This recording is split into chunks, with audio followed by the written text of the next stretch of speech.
Hello and welcome to my channel. I'm continuing my wildlife series of drawings in charcoal, and this time I'm going to be drawing a bobcat. A bobcat is something like a lynx, so a medium-sized cat if you will, but a wildcat nonetheless. I'm going to be using the same materials like the last time, and this one is also going to be a vignette, but this one takes place on the river because bobcats, if I'm not mistaken, like water a little bit better than most cats and are also decent swimmers. Now, as for the materials, I'm going to be using Koh-i-Noor charcoal pencils and silky black pencils. And I'm also going to use vine charcoal, which I'm using right now for some of the ripples in the background. It's going to come in handy for drawing the background, but I'm also going to use it for the main subject as well. But it's going to be very useful when I get to drawing those reflections in the water. Now, as for the main subject, by the way, the paper is the Fabriano sketching paper like the last time, and the size is 9 × 12 inches like the last time.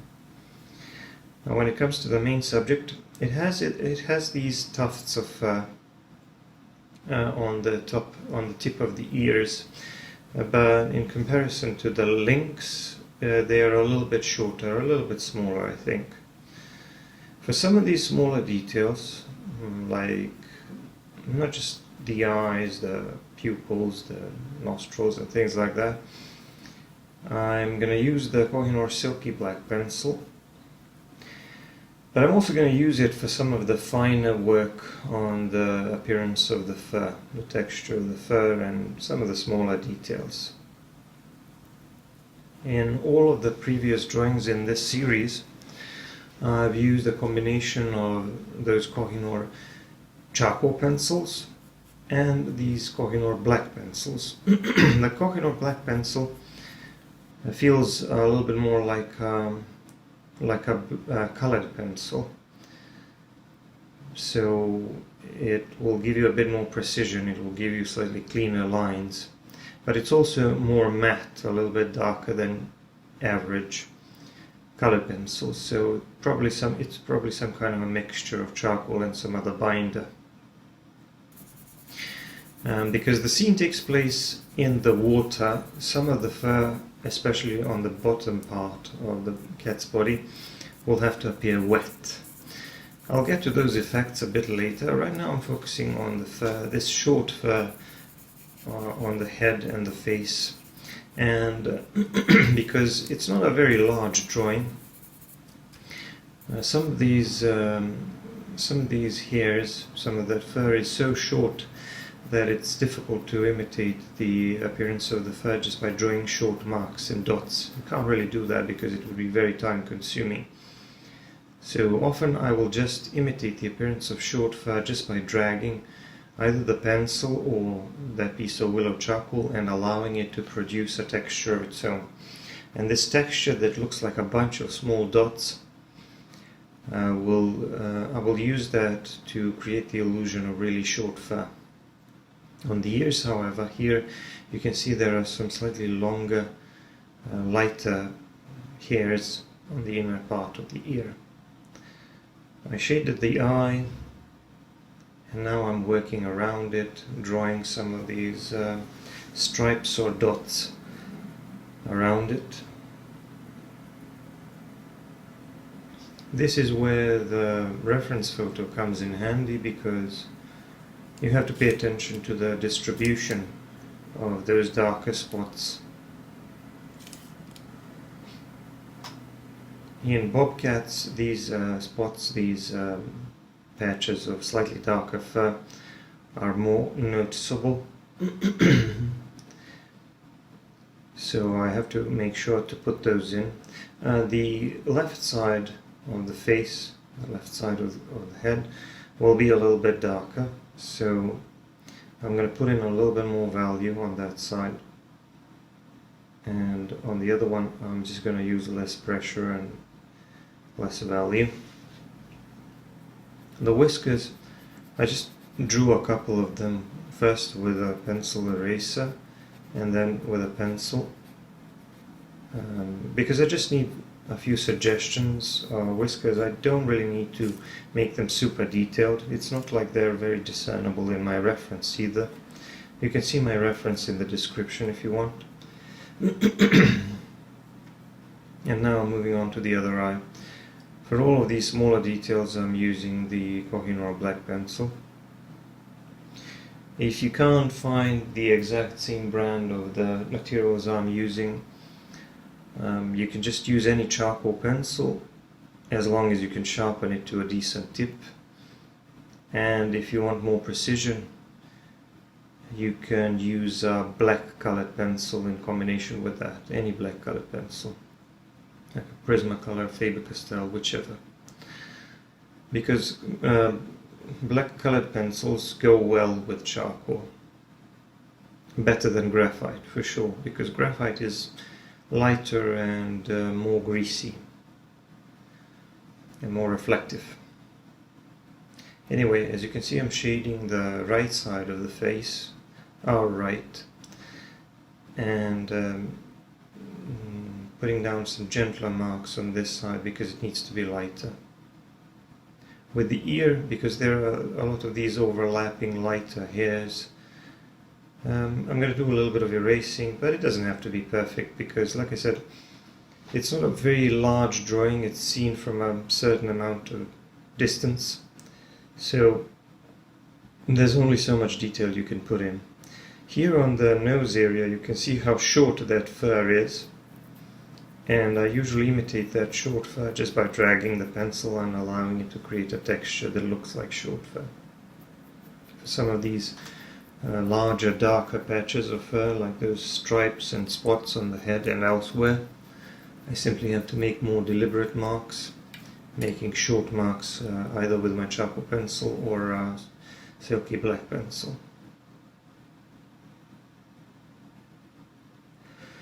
If you wanted to use a slightly different medium, like for example graphite, that also is possible. You could actually produce a very similar drawing, very similar effects using nothing but graphite. But I think charcoal is, in my opinion, quite a bit faster to work with. It's also messier, but once you get used to the messiness, you can control it and even produce such detailed drawings such as this one, because this is a relatively small, relatively detailed drawing. Onto the front leg here, just adding a little bit of base value with a piece of vine charcoal and then blending that. So this paw is above the water. I'm going to refine its appearance a bit later, add some details to the paw and the leg. Right now I'm focusing on this neck area, trying to establish the contrast between the head and the rest of the body. I added some spots on that leg, but I'm going to finish it a bit later. Now as for the whiskers on the other side, on the right side, because they are a little bit more conspicuous, I actually used a trick where I made indentations with a wooden stick, and when I worked on top of that, the white lines simply appeared. So this is a little bit better than erasing when you can pull it off, because with erasing you will get lighter marks, but maybe they won't have such a clean edge. With this technique where you use a piece of wood or something to make an indentation, you will get slightly cleaner marks. And as I'm working on this lower part of the body, the belly area, this part of the body is wet because it's been in the water and it's very close to the surface of the water. So I'm kind of grouping those clumps of fur into a tip, like so, so that they look like wet fur. I'm going to try to reproduce that appearance of wet fur as much as possible. Like I said, these particular cats appear to like water a little bit better than most cats. and that's why I picked. That's one of the reasons why I picked a reference which shows Bobcat in the water. But I also like the position of the body, like it's carefully wading through the water, not trying to make too much noise. Now I'm doing some shading with a piece of vine charcoal. This is a way for me to cover a large area very quickly, because sometimes you just want to establish a base tone and not work on the details, because these larger tones, larger relationships of lighter and darker value are obviously more important than details, because they will explain the shape of the subject's body. But here I'm just sort of going over this whole area with a piece of vine charcoal and just staying in some areas a little bit longer, adding a little bit more value to some of them. Like for example on that transition between the shoulder and the upper back area.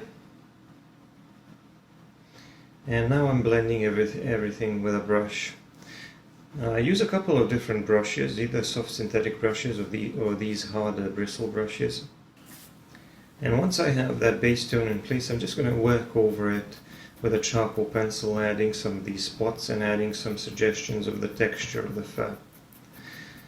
When I use brushes, when I draw fur, I often like to use harder bristle brushes because while they push the charcoal into the grain of the paper and blend, they also allow you to retain some of that texture. So the darker spots and the darker marks will still remain in their place, and you won't lose all of the marks you made. So it's not like using some other blending tools which blend more thoroughly and kind of blur and muddy everything. Brushes are a little bit different. So here, as you can see, I added a bunch of spots, and now I'm softening them with that bristle brush. And that way the marks get softer and the fur starts to look fluffier and more natural looking, but the marks are still there, the contrast is still there, because on the Bobcat's fur these spots are more conspicuous, more visible than on a lynx body, from what I can tell. Now I'm adding some lighter marks with a pencil eraser, and I'm using a Koh-i-Noor pencil eraser. And I'm doing this so that some of those lighter clumps of fur would stand out, and that way they will appear more three-dimensional. Because you mustn't forget that even when you're drawing these smaller details, you need a range of value. You can't just leave a bunch of lines there. They have to mean something. So when you're drawing fur, you have to create an illusion of the depth and the volume in that fur. This is especially the case with these longer clumps of fur on the belly area, which are wet and some of which are sticking out. So I will have to work on those both with a charcoal pencil and later with a pencil eraser. Right now I'm going over the middle part of the body, doing the same thing that I did on the chest and the shoulder area, adding some details, some of those darker spots or stripes, whatever they are. And you can see that I'm drawing these as irregular shapes, not like full solid shapes with a clean edge, because that wouldn't look realistic. It would look like it was painted on. I instead needed to look like patches of darker fur. That is why I'm drawing these irregular, interrupted shapes. The spots are a little bit thicker and a little bit more conspicuous around the thigh area. And now I'm just going to go over that with a brush. Once again, you can see that as I'm blending with a brush, things get softer, maybe a little bit darker here and there, because I'm pushing the charcoal dust into those lighter spaces. But at the same time, you can see that those darker patches of fur are still in their place. They're a little bit softer, they look a bit more natural, but they are still there, which is what I need, because otherwise all of that work on the appearance of the fur would have been lost, which is a waste of time, obviously. So once I do some more blending, I'm going to get into refining, and I'm going to do that with erasers. I'm going to use a combination of this kneaded eraser and a pencil eraser. When I dab the kneaded eraser, it just lifts up some charcoal, making a portion of the body a bit lighter. When I pull marks with a pencil eraser, I can work with it in the same way that I work with a pencil, except for the fact that instead of drawing darker marks with a pencil eraser, I draw lighter marks. And by drawing these lighter marks here on the belly area, I can make these clumps of fur which are wet, I can make them look like they're sticking out, and I can make them look more three-dimensional. I'm doing the same thing on the rest of the body, where I'm making some suggestions of the shape and the direction of the fur. As always, when you're drawing furry animals, you have to pay attention to the length of the fur and the direction of the fur. And you have to make sure that the length and the direction of your strokes matches the length, or roughly matches the length and the direction of your pencil strokes.